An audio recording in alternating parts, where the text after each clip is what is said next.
Okay, everyone. Sorry about the loudness. I'm much more genteel than that. The September 28th, 2022 meeting of Agenda Charter Committee will now come to order. Will the clerk please call the roll? Ms. Barnhart. Here. Ms. Barnhart is present. Mr. Brew. Here. Mr. Brew is present. Mr. Delahaney. Here. Mr. Delahaney is present. Chairman Johns. Here. Chairman Johns is present, and Mr. Long. Here. Mr. Long is present. All right, is there anyone signed up for the public forum this evening? There is not. Okay, we'll go on to approval of the minutes. Next item on the agenda is approval of the minutes. You have before you the August 22nd, 2022 minutes. They will stand approved unless the clerk is notified of any changes before the end of this day's session. Now we're on to new business. The next item on the agenda is new business. Mr. Clerk, will you please read? Referral 22-0331, enacting a local law entitled Authorizing a Lease by Negotiation with 400 West Avenue LLC to use and occupy space at 400 West Avenue in the city of Rochester, New York. Second. Moved by Legislator Brew, seconded by Legislator Delahaney. Before we get into this discussion, we would like to have Commissioner Nicolay and Commissioner Ortiz give us a brief overview of what this referral is actually all about. Would you like to step right there at the, sounds good. Thank you, Mr. Chairman. I'm Commissioner Nicolay. This is my coworker, Commissioner Jackie Ortiz. We are thankful for your review of this request for us today. Very briefly, I will go through what we have in the Board of Elections as far as space right now and what we are looking for. So some of you know, some of you may not, but we have 3 separate locations that occupy the Board of Elections. We are on the first floor of this building. We have approximately 20 employees there, 9,500 square feet of mostly office space, and we pay around $90,000 a year for that space. We have a second location, which is often referred to as the Training and Service Center. It is located at 2595 Brighton Henrietta Town Line Road. There are about 20 employees there. It is about 31,000 square feet. We pay about $285,000 a year there. That stores all of our voting machines, the staff that works there, trainers and recruiters for election workers, also supplies, and it has docking bays for deliveries. We actually have a third location also at 80 Commerce Drive. It is just storage. There's no employees that work there. It is about 5,500 square feet and costs us about $24,000 a year. We have both been there, and there's a lot of unnecessary things that are held there. So when Jackie and I sat down earlier this year, one of our biggest concerns, I'm sorry, for that all is in total right now, 46,000 square feet, and we pay just under $400,000 a year for all that space. It is very difficult for people to manage, if you know, employees and systems in 2 different locations. We actually have supplies at a third. So we do spend a lot of time and our staff going back and forth, trying to meet with people, seeing what people are doing. It's very, very challenging. Neither one of the spaces that we have staff at is adequate or accommodating. We do not have simple things like a conference room. We don't have adequate break room for our staff. We have lots of people jammed into small places. Then we have open space for storage. It's really just not a great situation. So we started to look at other locations. We agreed that we would like to be all together in one spot with all of our staff, all of our storage, all of our machines, all in one location. We quickly realized that there is a law that no one knew about that requires people like the Board of Elections, and there's a few other county departments, to stay within the confines of the city seat. So our options were immediately limited to things within the city of Rochester. We do have this location, 400 West Avenue, that you are reviewing today. We have agreed that this is our best option. We are ready to take this to the next level and make the Board of Elections even more efficient than it is. The best parts about this is that we will all be in one location. There will be no more storage areas. There will be no more office space. It will be all together. This location does have front office space for all the folks that do registration and training and all of the administrative parts of the Board of Elections, but right connected behind it in one, the same facility is a huge warehouse where we can store the machines and do training and make sure that all of the electronic things are charged and all of those things. It is right next to Tops. It is the old RG&E, if anybody is familiar with 400 West Avenue.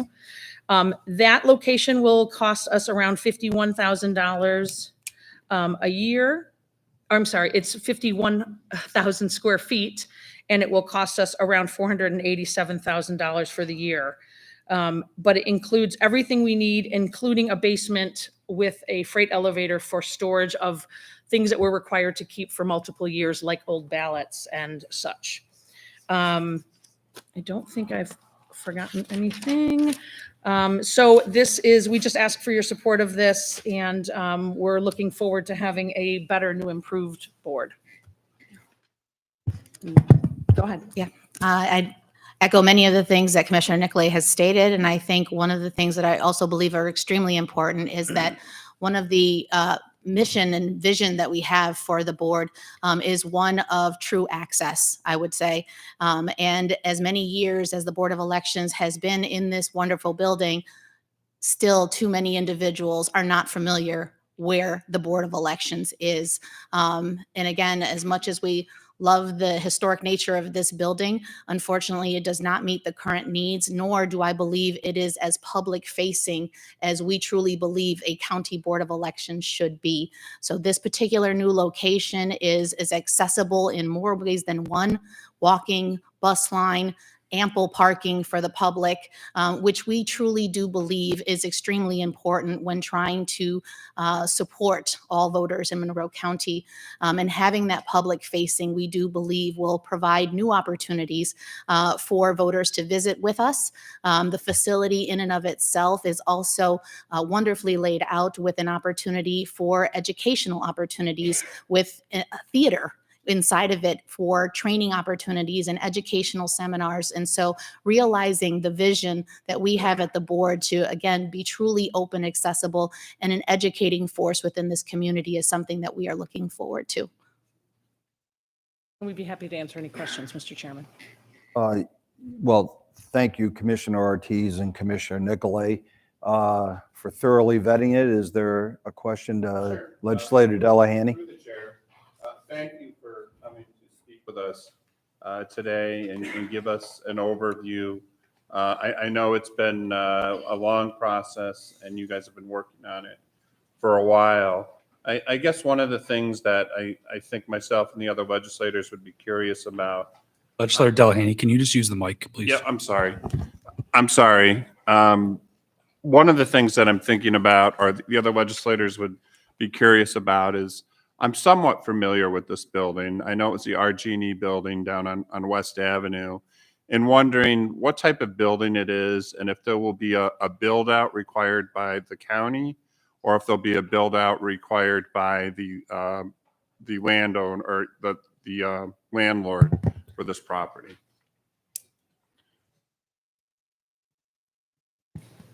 Through the chair, Tim Murphy from Real Property. The build out will be primarily done by the landlord. There are always things in space that we lease that we have to provide, such as card access and cameras.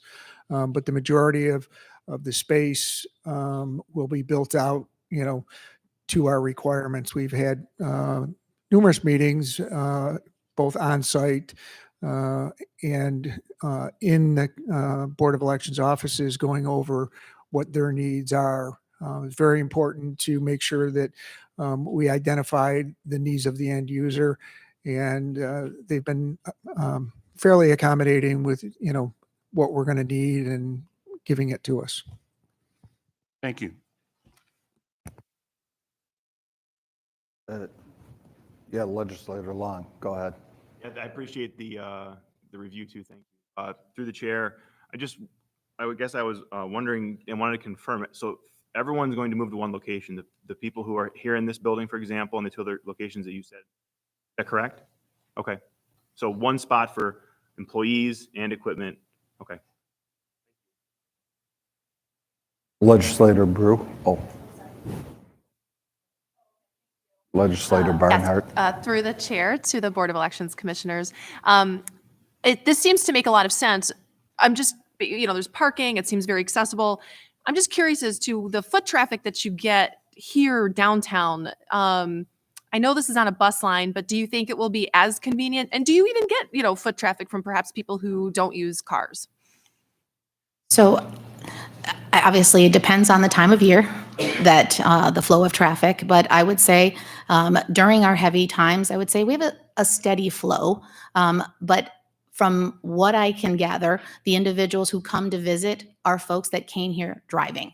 And will comment as they come into the Board of Elections, that they're have their flashers on Irving Place and trying to figure out a way to quickly come in and out. And certainly we don't want voters to be rushed with the work that they'd like to be able to do with us. And so I would say the majority of our folks actually do drive to this particular location. And with a much more public facing door signage, lighting, all of that, I think we actually may improve the traffic that we may see, particularly the fact that it's located directly in a neighborhood. Legislator Brew. Thank you. Through the chair to the administration, I just wanted to clarify the square footage of the primarily two spots that we're occupying now. One, the county office building, to either one of the commissioners. Was it mentioned that that's 99,000 square feet, or did I? 9,500 square feet if I misspoke. Downstairs is 9,500. Okay, that was a big miss on my part. Okay, and that's both sides, both through the chair, both the election, both the Republican and Democratic side. All of the information that we shared today is the entire staff bipartisan. Okay, and what was the square feet out on Brighton Henrietta Town Line Road? 31,000. 31,000.